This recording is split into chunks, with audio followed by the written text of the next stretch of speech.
Hello everybody, welcome to Cape Rugby TV, Wednesday night, and again, as usual, we talk about what's happening in the world of Western Province Club Rugby. We're now into the second show. Although we've done 3 shows this year already, we're now into the third show. We're in the third show already? We're into the third no, we did a first show, we did a catch-up with the captain's table.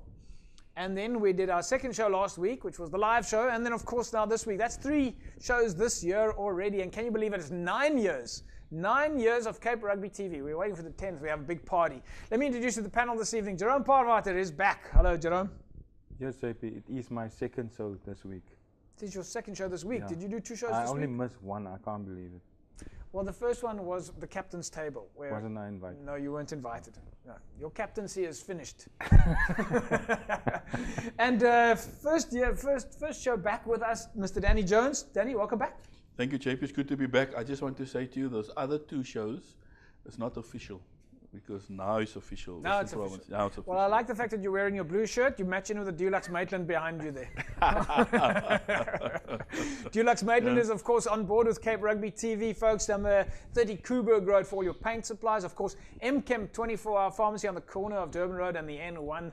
And Score Energy Drinks on board with Cape Rugby TV. And, of course, official partner to the Western Province Club Rugby Sevens tournament that happens annually. We'll wait to find out more about the Western Province Rugby calendar during the course of the next few weeks, and it's going to be interesting to see what comes there. Mr. Jones, of course, big season, Western Province Rugby. It looks a little bit, Jerome and I were talking about this last week, it looks like right now, and maybe you can give us more information, there's not so much of a threat around the drought this year like it was this time last year. JP, for now, it's a given. We will start on the 1st of April, and our season will end officially on the 31st of September. That's the duration. We might go 2 weeks into October, depending on just as a back to fall back on. But we had a good winter rainfall as well as some good rains in summer.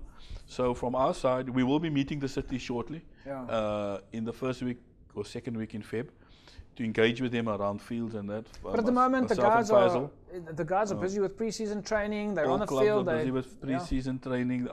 Just remember, certain fields are out of bounds because of the cricket season that we share with cricket and that. Others are in gym, on the road, and that. So clubs are busy. I can tell you, clubs are busy. Whether they're on the field or off the field depends on the availability of the fields. But the availability of the fields has nothing to do with the drought. It has to do with sharing between the codes of sport. Yeah. No, well, that's good to hear. So the clubs who can practice are practicing. So talking about the clubs that are practicing, as you know, a lot of clubs have been sharing where they are, and of course that's what we want to know is what you're up to, so we can publicize your rugby events at your club. And we have been going to the pre-season training session. So tonight we'll catch up with Strand, we'll catch up with St. George's and Brackenfell, as well as UWC, who are of course busy with the Varsity Cup training. I know, Jerome, you've been involved with UWs this year. So we'll be seeing some of your boys. Yeah, they're quite busy, and they played last Saturday in George against MMMU. So they've been very busy. Looking good? Very good. You happy with their performance? Good. Yeah, so far they're looking good. Yeah. Folks, also a number of interviews coming up. We'll be speaking to the Strand assistant coach as well as the flyer of Carl Steerman at Strand, the chairperson of St. George's, and Ashwin Shields. Of course, Janine De Lange has taken over the chairpersonships at St. George's. Danny, is that our first lady chairperson? No. Not first? No, it's not. First one at St. George's? Yeah, you're right. First one at St. George's. We had one at Hands and Arts. Hands and Arts, right. 2 years ago. So yeah, but we're glad that we are having the women and transcending into our codes, and not just with regard to women's rugby, but taking charge of rugby in general. Yeah. So we're happy and proud of that. So that's, of course, Janine De Lange, who's now the chair lady at St. George's. We'll speak to Ashwin Willemse, at least not Ashwin Willemse, Ashwin Shields.